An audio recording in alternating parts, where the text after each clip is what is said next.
The dense canopy of the Olympic Mountains cast long shadows across the dirt road as Ethan Murray guided his jeep through another sharp turn.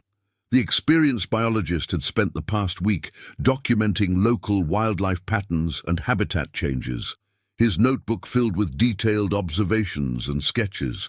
The isolation that usually brought him peace now felt different, heavier somehow, as if the ancient forest held secrets it wasn't ready to share.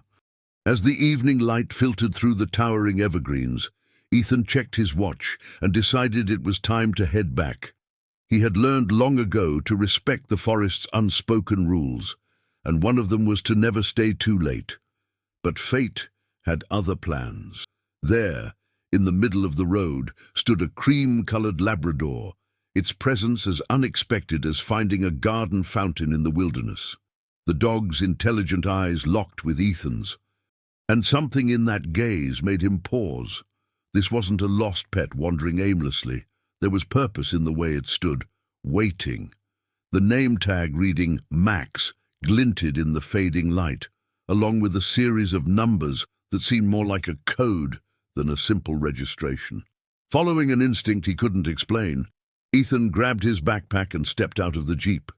The air had changed, carrying an unusual thickness that had nothing to do with the typical Olympic Peninsula humidity.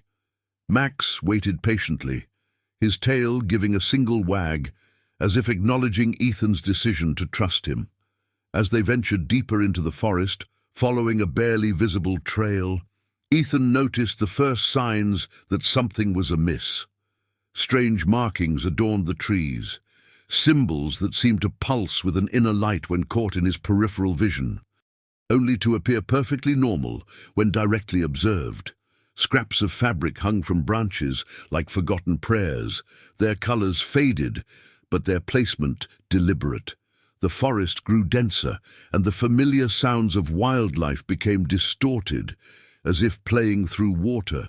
Max led with unwavering confidence, occasionally looking back with eyes that seemed to hold centuries of wisdom.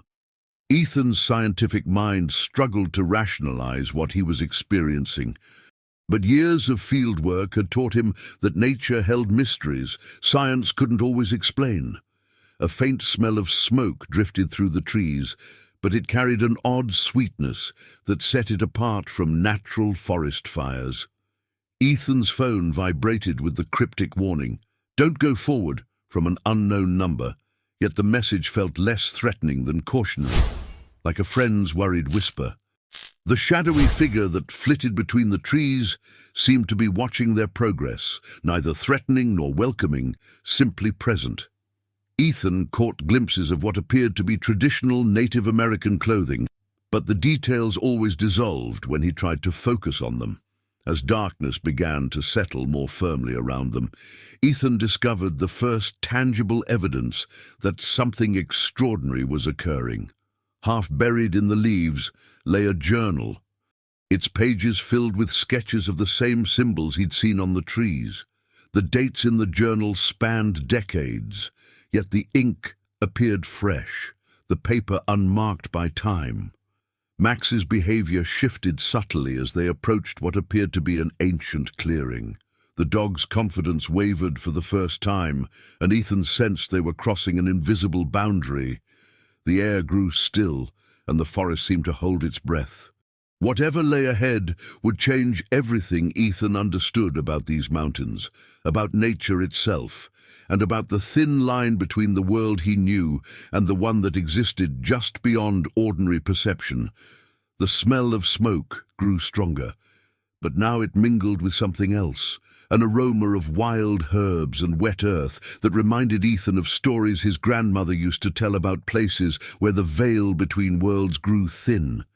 As they pushed forward, Max's ears perked up at a sound Ethan couldn't hear, and the dog's pace quickened with renewed purpose. They were no longer simply following a trail, they were walking into a mystery that had been waiting for them, perhaps for longer than Ethan could imagine. The strange symbols, the watching figure, the inexplicable phone message, all of it was connected, forming a pattern he was only beginning to discern. The clearing they entered seemed to exist in a different dimension. Shafts of light penetrated the canopy at impossible angles, creating patterns that shifted and danced across the forest floor. Max paused at its edge, his posture alert but relaxed, as if he'd arrived at a familiar destination. Ethan noticed that the ground beneath his feet felt different here, more solid, almost resonating with each step. As they moved forward, Ethan spotted what appeared to be stone markers arranged in a perfect circle, each covered with moss and lichen that seemed to form the same mysterious symbols he'd seen on the trees. These stones weren't recent additions to the landscape. They were ancient, their surfaces worn smooth by centuries of wind and rain. Yet, something about them seemed alive, aware. The burning smell grew stronger, but instead of finding signs of fire, Ethan discovered small ceramic bowls placed at the base of several trees. Inside them, herbs smoldered slowly, releasing thin tendrils of aromatic smoke into the air. He recognized some of the plants, sage, cedar, and other traditional ceremonial herbs, but others were completely foreign to his botanical expertise. Max led him to the center of the circle, where a flat stone surface emerged from the ground like a natural altar. Scattered around it were various objects that made Ethan's scientific mind reel, crystals that seemed to emit their own light, feathers that moved against the wind, and most surprisingly, a collection of photographs spanning different eras, all showing the same location, this clearing, with subtle but significant changes. Picking up one of the photographs, dated 1923, Ethan gasped. There, in the sepia-toned image, stood a Labrador identical to Max, alongside a group of people dressed in period clothing. The dog's pose, the markings, even the intelligent expression in its eyes, everything matched. His hands trembling slightly, he shuffled through more photographs. 1947, 1965, 1982, 1996. In each one, there was Max, unchanged. A rustling sound drew his attention, and the shadowy figure he'd glimpsed earlier emerged partially from behind a massive cedar tree. Now Ethan could see it was an elderly Native American woman, her silver hair adorned with wooden beads that clicked softly as she moved. She remained half hidden in the shadows, but her voice carried clearly across the clearing. "He's been waiting for someone who could see," she said, her words carrying a weight that seemed to ripple through the air. "Not everyone who follows Max finds their way here. The forest chooses who can enter this place." Ethan found himself unable to move closer to her, as if an invisible barrier separated them. "Who are you?" he managed to ask. "What is this place?" The woman smiled, though her eyes remained serious. "I am Sarah Windtalker, or at least that's the name I carry in your world. This place, it's a crossroads of sorts, where the old ways and the new meet. Max is its guardian, has been for longer than any of us can remember." She gestured to the stone markers. "These tell a story of balance and protection. When that balance is threatened, Max seeks out those who can help restore it. Today, he chose you, Ethan Murray." The use of his name didn't surprise Ethan as much as it should have. Everything about this place seemed to operate on a different logic. Sarah moved slightly forward, and Ethan noticed that her feet didn't disturb the leaves on the ground. "The smoke you smell, the real fire that threatens to destroy more than just trees. It's no accident. Someone has been trying to breach the barriers that protect this sacred space." Max whined softly, pressing against Ethan's leg. The dog's fur seemed to shimmer slightly, as if reflecting light from another source. Sarah's expression grew more concerned as she looked toward the eastern edge of the clearing. "The group you're about to find, they're not just lost hikers. They're the key to understanding what's happening here. But be careful, Ethan. Not everything is as it appears, and not everyone can be trusted." Before Ethan could ask more questions, Sarah began to fade back into the shadows. "Wait," he called out. "How will I know what to do?" Her voice came back faintly. Trust Max. He has guided others before you, and he knows the way. But remember, the choice to continue must be yours. Once you step beyond this clearing, you become part of the story these stones have been telling for centuries. As her presence faded completely, Ethan noticed that the photographs had disappeared, leaving only a single feather where they had been. Max nudged his hand gently, and when Ethan looked into the dog's eyes, he saw something that transcended ordinary animal intelligence, a wisdom that seemed to span ages. Chapter 3. Veiled Truths. The air grew thicker as Ethan and Max left the sacred clearing behind. The symbols on the trees seemed to glow more intensely now, forming a subtle path through the deepening twilight. Ethan's scientific training warred with what he had just experienced, the immortal dog beside him, the enigmatic Sarah Wind-Talker, the photographs that defied time itself. Yet he couldn't deny the energy humming through the forest, as tangible as a heartbeat. As they pressed forward, Ethan noticed small changes in Max's behavior. The Labrador would occasionally stop, his ears twitching at sounds beyond human perception. During these moments, the symbols on the nearby trees would pulse briefly, as if responding to some unspoken communication. Ethan began to understand that he wasn't just following a dog, he was witnessing an ancient system of protection at work. The burned backpack they discovered told a different story than what Ethan initially assumed. Examining it more closely now, he noticed that the burn patterns weren't random. They formed the same symbols he'd seen throughout the forest. But these seemed twisted, corrupted somehow. Inside the bag, he found a journal written in multiple languages, some pages containing detailed maps of the Olympic Mountains with specific locations marked in red. Max's reaction to the backpack was telling, a low, concerned whimper that seemed to reverberate through the trees. When Ethan pulled out one of the maps, he noticed that the marked locations formed a pattern similar to the stone circle they'd just left. Someone had been systematically searching for sacred sites, but their intentions clearly weren't aligned with preservation. The smoke in the air carried a different scent now, acrid and artificial, unlike the ceremonial herbs from the clearing. Through the trees ahead, Ethan could see the orange glow of flames, but something about the fire seemed controlled, almost orchestrated. Max led him to a vantage point where they could observe unseen, below them, in a small valley. Ethan saw the group of stranded hikers. They moved with too much purpose to be lost, setting up equipment that looked more suited for an archaeological dig than a camping trip.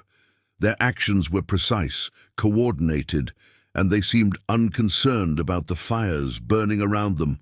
A conversation drifted up to where Ethan and Max watched. "The barriers are weakening," a woman in hiking gear said, consulting what looked like a scientific instrument. "The old protections are failing faster than we anticipated." "Good," replied a man checking coordinates on a GPS device. "Once we map all the nodes, we can begin the real work. These sites hold power that's been locked away for too long. It's time to harness it properly." Ethan felt Max tense beside him. The dog's usually warm brown eyes had taken on an otherworldly gleam, and the air around them seemed to crackle with invisible energy. The group below was clearly more than just researchers. They were actively working to dismantle something ancient and sacred. A sharp crack echoed through the forest, and one of the group members called out in triumph, "The readings are off the charts. Whatever the natives used to protect this place, it's starting to fail. A few more strategic burns, and we'll have full access." Ethan's hand found Max's fur, feeling an electric tingle run through his fingers. The dog looked up at him with an expression that seemed to say, "Now you understand. The fires weren't accidents. They were calculated attempts to break through ancient protections, to access power that was never meant to be disturbed." Movement in his peripheral vision caught Ethan's attention. Sarah Windtalker's form flickered briefly among the trees, her presence more felt than seen. Her words echoed in his mind. Not everything is as it appears, and not everyone can be trusted. The group below wasn't in danger, they were the danger, methodically working to unravel protections that had stood for centuries. Max nudged Ethan's hand again, more urgently this time. Through the trees, they could see more figures arriving at the camp. People in professional climbing gear, carrying sophisticated equipment. The situation was escalating, and time was running out. Whatever power these sacred sites held, it was clear that its protection now rested partly in Ethan's hands. The symbols on the trees around them began to pulse more rapidly, their glow intensifying with each beat. Max's fur started to shimmer with that same otherworldly light, and Ethan felt energy coursing through him, as if the forest itself was preparing him for what came next. The choice Sarah had spoken of loomed before him, to turn back or to step fully into this ancient struggle between preservation and exploitation. Chapter 4. The Guardian's Trust. As Ethan watched the group below continue their methodical assault on the sacred site, he felt a profound shift within himself. The analytical part of his mind, the scientist who demanded concrete evidence, was giving way to a deeper understanding. The forest had chosen him for a reason, and that reason was becoming clearer with each passing moment. Max pressed against his leg, and suddenly Ethan's perception changed dramatically. Through some inexplicable connection with the ancient Guardian, he began to see the forest as Max did. Invisible lines of energy crisscrossed the landscape like a luminous web, connecting the sacred sites in a complex pattern. The group's fires weren't just burning trees, they were systematically severing these lines of power. With this new vision, Ethan could see why their presence was so destructive. Each scientific instrument they used sent discordant ripples through the energy web, like stones thrown into a calm pond. The corrupted symbols they'd created acted like parasites, drawing power from the ancient protections and redirecting it for their own purposes. "I need to get closer," Ethan whispered to Max, "but we can't let them see us." The Labrador's eyes gleamed with approval, and he led Ethan along a path that seemed to bend light around them. As they moved, Ethan noticed that their footsteps made no sound, and the branches seemed to move aside of their own accord. The forest was actively helping them. They reached a position near enough to hear more of the group's conversation. A woman who appeared to be the leader was speaking urgently into a satellite phone. "The energy signatures are incredible. With these readings, we can finally prove that the old legends were right. Think of the applications: power generation, weather control, maybe even time manipulation. We just need to break through the last barriers." Her words sent a chill through Ethan. These people weren't just researchers. They were trying to exploit powers they couldn't possibly understand. As if confirming his thoughts, the symbols on the trees pulsed with increased urgency, and through his connection with Max, Ethan felt waves of concern emanating from the ancient Guardian. A memory surfaced, something Sarah Windtalker had said about balance and protection. The forest wasn't just a collection of trees and wildlife, it was a living system of power and purpose, maintained through centuries of careful guardianship. Now that system was under threat from people who saw it only as a resource to be exploited. Max suddenly became alert. His attention focused on something Ethan couldn't yet see. Through their shared vision, Ethan noticed new energy signatures approaching, more powerful and purposeful than the group below. Native American elders were gathering in the deeper parts of the forest, their presence invisible to normal sight, but blazing like beacons through the spiritual realm. They were beginning a ceremony to reinforce the weakening barriers, but Ethan could sense it wouldn't be enough. The damage caused by the research group had created vulnerabilities that couldn't be repaired through traditional means alone. Something more was needed, a bridge between the old ways and the new. That's when Ethan understood why Max had chosen him. As a scientist who respected the natural world, who could see beyond the surface to the deeper truths beneath, he was uniquely positioned to help. The forest needed someone who could understand both the scientific and spiritual aspects of what was happening. Max turned to look at him, and in that moment, their connection deepened even further. Ethan saw flashes of other guardians through time, men and women who had stood with Max to protect these sacred places. Each had brought their own strengths to the task, their own way of maintaining the balance. Now it was his turn. Through their shared vision, Ethan began to understand how the group's equipment interfered with the forest's natural energy.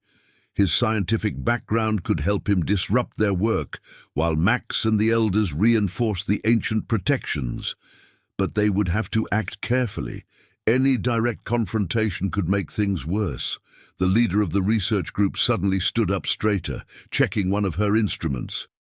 "Something's changing," she announced. "The energy patterns are shifting.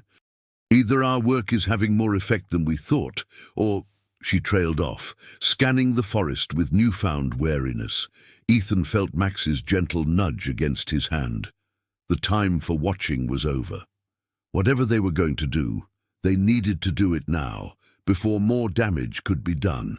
Through their connection, Ethan could feel Max's trust in him, along with a surge of power from the forest itself. He wasn't just an observer anymore.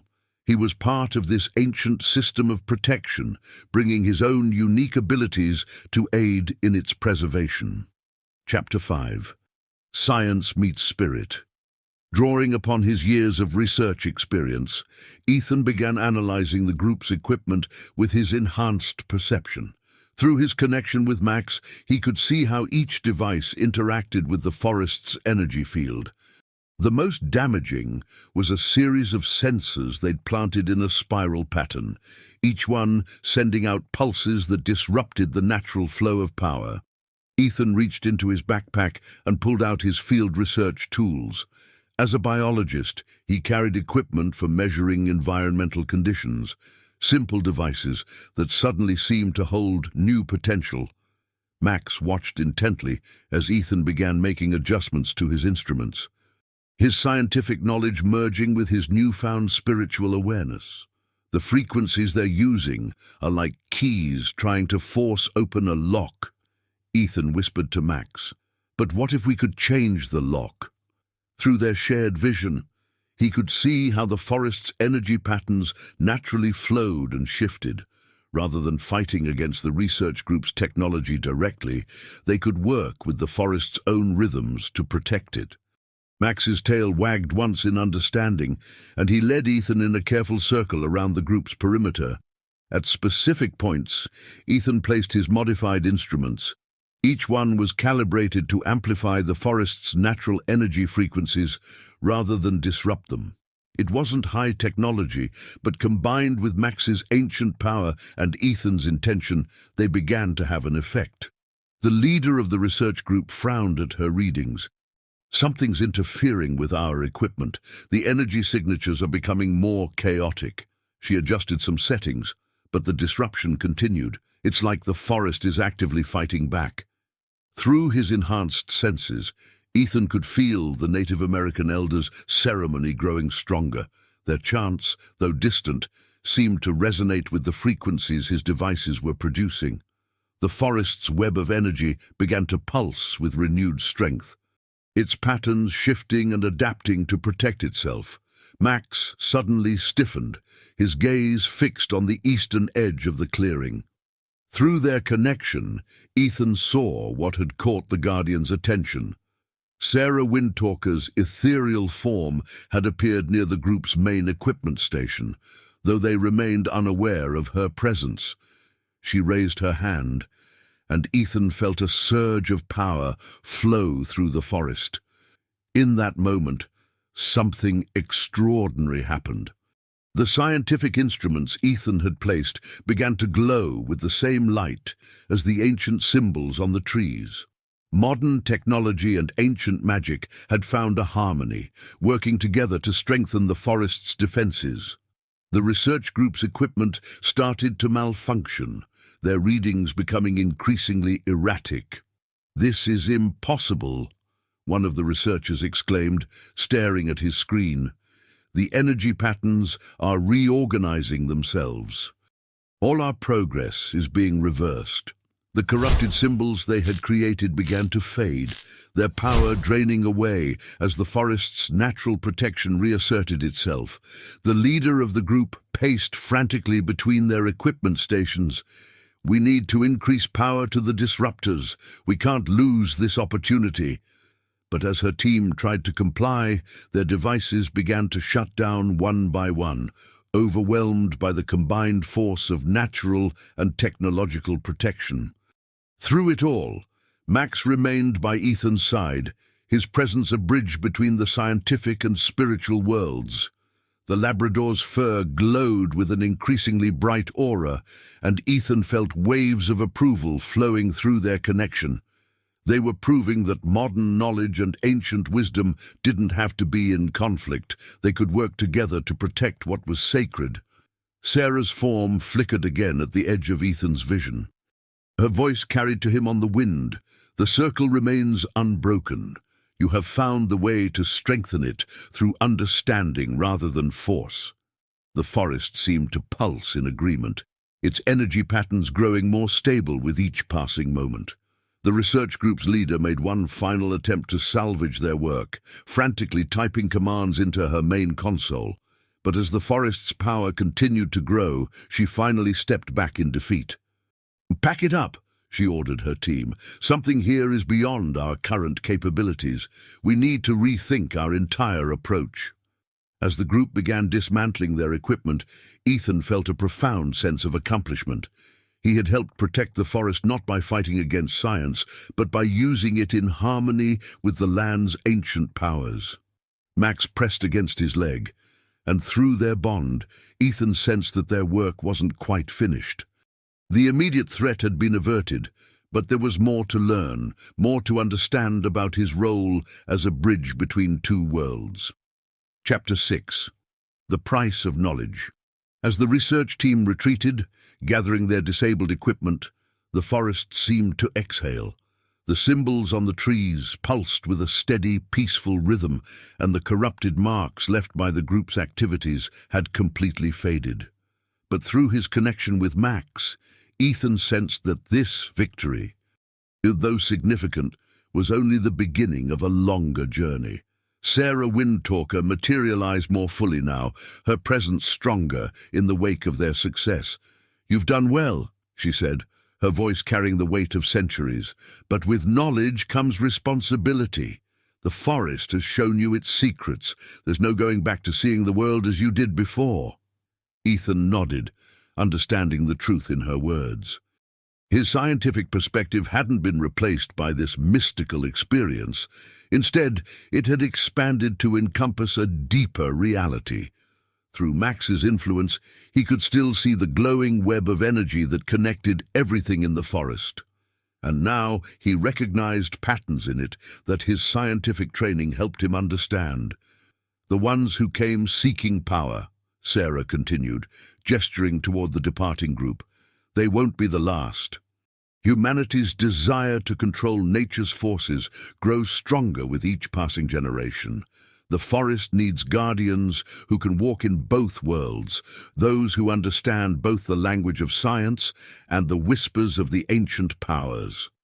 Max moved to stand between Ethan and Sarah, his form seeming to shift between that of a normal Labrador and something more ethereal. Through their connection, Ethan received a flood of images, other guardians through time, each facing challenges unique to their era. He saw Native American shamans working to protect the sacred sites from early settlers, naturalists in the early 1900s documenting the land's power while keeping its deepest secrets, and modern environmental activists unconsciously tapping into the forest's energy in their fight for preservation. "But why me?" Ethan asked, finally voicing the question that had been in his mind since the beginning. "I'm just a biologist doing field research," Sarah smiled, the wisdom of ages in her eyes. The forest chooses those whose hearts are already aligned with its purpose. Your scientific work has always been about understanding and protecting nature, not exploiting it. That made you ready to receive these deeper truths. As if in response to her words, the symbols on the nearby trees began to shift and change, forming new patterns that Ethan somehow understood. They were showing him how scientific principles and spiritual energies intertwined, the mathematical patterns in sacred geometries, the quantum mechanics behind ancient healing practices, the biological basis for the forest's consciousness. The knowledge you now possess comes with obligations, Sarah continued. You must help maintain the balance, not just in this forest, but in the wider world.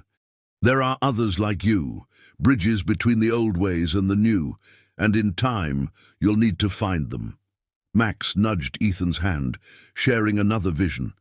A network of modern guardians across the globe, each working in their own way to protect sacred places while advancing scientific understanding. Some were researchers like himself, others were teachers, activists, or traditional healers, but all shared the ability to see beyond the surface of reality. Your role isn't to prevent scientific progress, Sarah explained, but to ensure it happens in harmony with the ancient wisdom. The power these researchers sought exists, but it can't be taken. It must be earned through understanding and respect. The air around them filled with floating lights, like fireflies but more ethereal. Through Max's enhanced senses, Ethan realized they were manifestations of the forest's energy, drawn to the harmony created by their successful defense of the sacred site. "The forest has marked you now," Sarah said, indicating subtle symbols that had appeared on Ethan's field equipment. "Your instruments will continue to work with the land's energy, helping you monitor and protect it. But remember, technology is only a tool. The real power lies in the connection you've formed with these ancient forces." Max's tail wagged gently, and Ethan felt a surge of affection through their bond. The Labrador had chosen well in selecting him as an ally, and now they would work together, combining modern knowledge with timeless wisdom to protect what was sacred. Chapter 7. Echoes of Change. The forest had grown quiet, but it was a peaceful silence rather than an ominous one. As Ethan absorbed the magnitude of his new responsibility, the symbols on his equipment began to pulse in rhythm with his heartbeat. Max sat beside him, both guardian and guide, while Sarah's presence remained like a gentle whisper in the wind. "There's something else you need to see," Sarah said, her form shimmering in the growing dusk. "The threat you helped avert today revealed a larger pattern. Max, show him." The Labrador's eyes met Ethan's, and suddenly his vision expanded beyond the immediate forest. Through their shared consciousness, he saw other sacred sites across the Olympic Mountains, each glowing with its own unique energy signature. But some of these lights flickered weakly, while others pulsed with distress, signals that only those attuned to the forest's power could perceive. "The research group wasn't working alone," Sarah explained, her voice heavy with concern. "They're part of a larger network, all seeking to exploit these ancient powers. Some work in laboratories, others in corporate boardrooms, but all are drawn to the energy they can sense but don't understand." Through Max's enhanced perception, Ethan began to notice subtle changes in the forest's energy web. The protective barriers they'd helped reinforce were holding, but other sites showed signs of similar attempts at infiltration. His scientific mind began cataloging the patterns, recognizing a methodical approach to the attacks. Your work as a biologist gives you access to places and information others can't reach," Sarah continued. "You can monitor these sites under the guise of environmental research, protecting them without drawing attention to their true significance." Ethan's field notebook began to glow softly, and when he opened it, his previous scientific observations had taken on new meaning. The migration patterns he'd documented aligned perfectly with the flow of energy between sacred sites. The soil samples he'd analyzed contained traces of the same power that fueled the forest's protective barriers. "But I have deadlines, research commitments," Ethan said, though even as he spoke, he knew his priorities had shifted irrevocably. "How can I balance this new responsibility with my existing work?" Max pressed against his leg, sharing images of other guardians who had faced similar challenges. Through these visions, Ethan saw how they had integrated their protective duties with their daily lives, finding ways to serve both purposes simultaneously. "Your research will become more meaningful, not less," Sarah assured him. "The forest will guide you to discoveries that benefit both science and the sacred. But you must learn to interpret its signals, to understand when it's leading you towards something important." The symbols on the trees shifted again, forming patterns that reminded Ethan of DNA helixes and mathematical sequences. He realized that the division between science and spirituality was artificial. They were different languages, describing the same fundamental truths. "There are others who need to be awakened to these truths," Sarah said, gesturing to the forest around them. "Oh, people whose work brings them close to understanding, but who haven't made the final connection. You'll learn to recognize them, just as Max recognized you." As if to demonstrate, Max led Ethan to a nearby tree where new symbols were appearing. Through their connection, Ethan understood they represented other potential guardians: researchers, environmentalists, and indigenous wisdom keepers who could help form a modern network of protection. "The forest's greatest defense isn't its energy barriers or ancient symbols," Sarah explained. "It's the network of conscious guardians who understand both its power and its vulnerability. Each generation must find new ways to preserve these sacred places while allowing humanity to progress." Ethan felt the weight of this truth settle into his bones. His scientific career wouldn't end. It would evolve into something more comprehensive and meaningful. Through Max's guidance and his own growing awareness, he could help bridge the gap between modern understanding and ancient wisdom. The forest around them hummed with approval, its energy patterns shifting to accommodate this new guardian who brought together the best of both worlds. Ethan's equipment continued to glow with its new enhancement, now attuned to both scientific measurement and spiritual energy. Chapter 8. A New Dawn. As twilight deepened in the Olympic Mountains, Ethan felt the forest's rhythms changing. The day's events had transformed not just his understanding, but his very way of being in the world. Max remained steadfast beside him, their connection now so natural, it felt like it had always been there. "There's one more choice you need to make," Sarah said, her form growing clearer in the gathering darkness. "The knowledge you've gained, the connection you've formed with the forest, it will change how you interact with your professional community. Some of your discoveries can be shared openly, while others must remain protected." Through Max's enhanced perception, Ethan saw himself giving lectures at universities, his standard environmental research slides subtly marked with symbols only other awakened guardians would recognize. He saw himself writing papers that would guide sympathetic researchers toward greater understanding, while steering others away from sensitive areas. "Your role as a bridge between worlds requires careful balance," Sarah continued. "You'll need to find ways to protect these sacred places through modern conservation efforts without revealing their deeper power. The forest will help you, but the path won't always be clear." Max shared a vision of Ethan's future fieldwork, seemingly routine biological surveys that would allow him to monitor the forest's energy networks. His scientific equipment, now permanently attuned to both physical and spiritual frequencies, would help him gather data that served both purposes. "But what about my research team?" Ethan asked, thinking of his colleagues back at the university.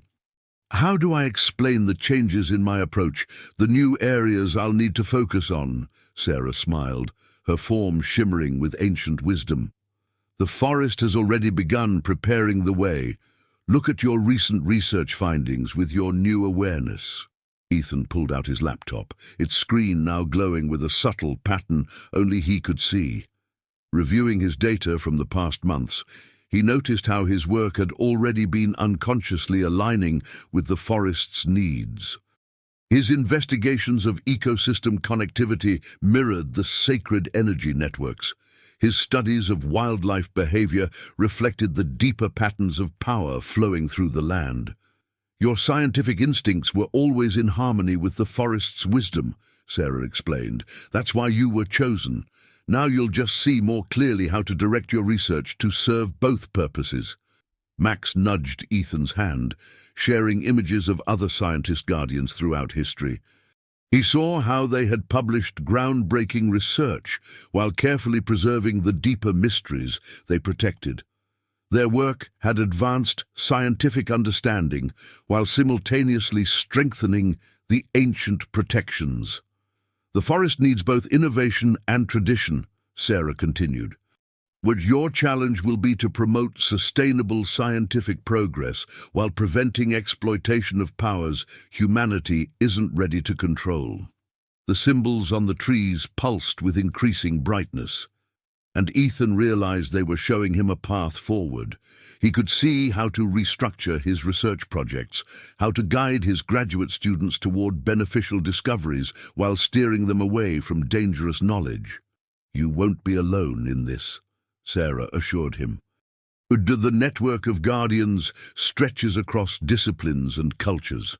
They'll recognize the forest's mark on you, just as you'll learn to recognize them. Together, you'll form a new kind of scientific community, one that honors both empirical truth and sacred wisdom."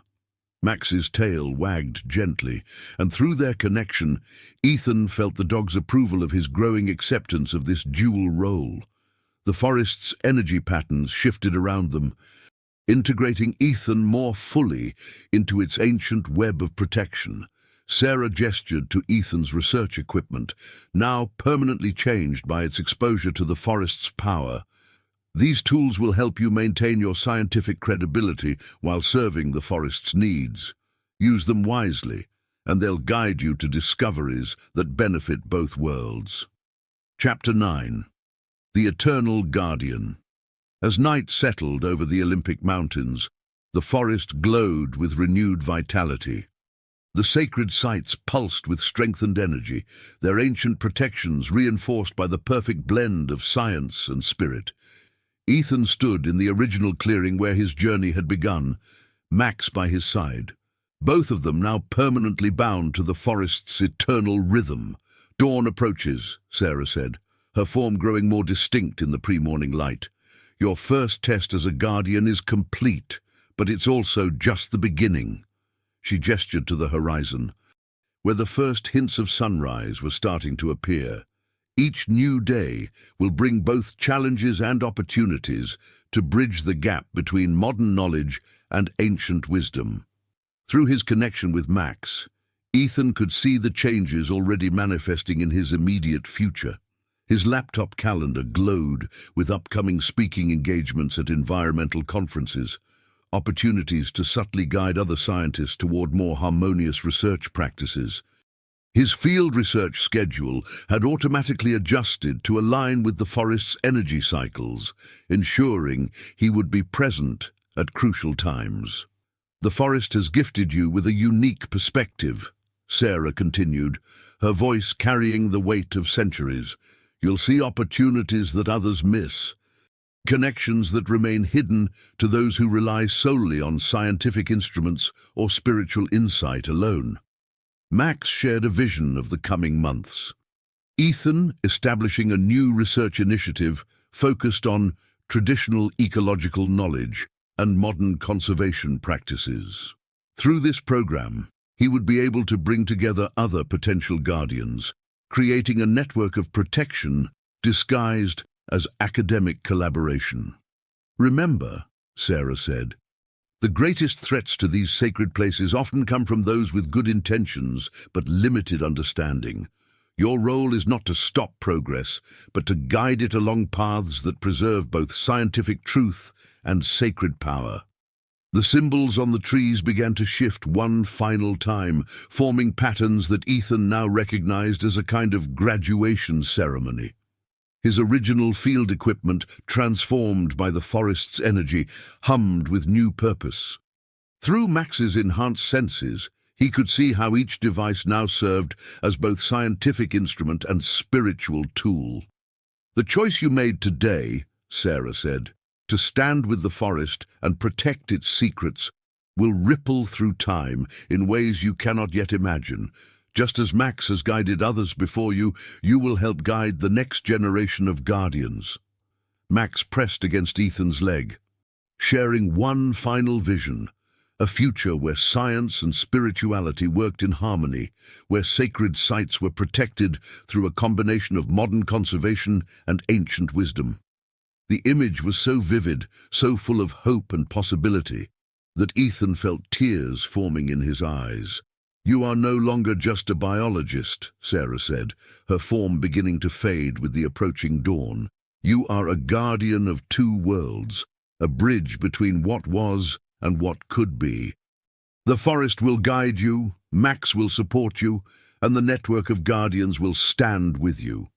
As the first rays of sunlight touched the treetops, Ethan felt the forest's energy surge through him one final time, cementing his transformation. His scientific mind remained sharp and analytical, but it was now enhanced by a deeper understanding of the mysteries that lay beneath the surface of reality. Max's tail wagged gently, and through their bond, Ethan felt a profound sense of rightness.